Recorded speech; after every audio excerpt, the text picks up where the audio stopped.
Big boss హౌస్‌లో మనందరం ఎదురు చూస్తున్న వీకెండ్ వచ్చేసింది. ఇక ఫ్యామిలీ వీక్ తర్వాత స్టేజ్ పైకి సపోర్టర్స్ అయితే వచ్చేస్తున్నారు. అదే అమర్‌దీప్, తేజస్విని, మానస్ అలానే మనందరికీ ఎంతో ఫేవరెట్ అయిన శివాజీ.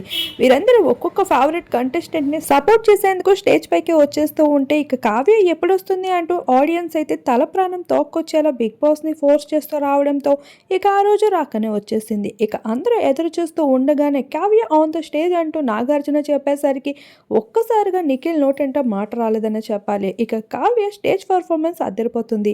ఇక దీప్తి సునైన గతంలో షణ్ముఖ్‌కి ఏ విధంగా అయితే హైయెస్ట్ టీఆర్పీని అందించి పెట్టిందో ఇప్పుడు అదే విధంగా కావ్య ఎంట్రీ కూడా అదుర్స్‌గా ఉండబోతుంది. ఒక ఫ్లవర్‌తో అయితే నిఖిల్ ముందుకి వచ్చేసి ఇక తను ఇవ్వాల్సిన హింట్స్ అన్ని ఇస్తూ బిఎడ్‌లో ఏమాత్రం బావుంటావు గానీ ఈ బిఎడ్ లేకపోతే ఆ మాత్రం కూడా చూడలేకపోతున్నా అంటూ నవ్వుల వర్షం కురిపిస్తూ ఉంటుంది. ఇప్పటి వరకు హౌస్ లోపలికి కావ్య రాకపోవడం, తన మదర్‌కి కూడా కావ్య కోసం అడగలేకపోవడంతో అసలు కావ్య రాక వస్తుందా రాదా అని టెన్షన్‌లో ఉన్న నిఖిల్‌కి అయితే ఒక క్లారిటీ వచ్చేసింది. మొత్తానికి అయితే కావ్య ఎంట్రీ కోసం నెటిజన్స్ ఎంతగానో ఎదురు చూస్తూ వచ్చారు. ఆ కోరిక అయితే ఎట్టకేలకి నెరవేరిపోయింది నిఖిల్ అట స్ట్రాంగ్‌గా మారడానికి.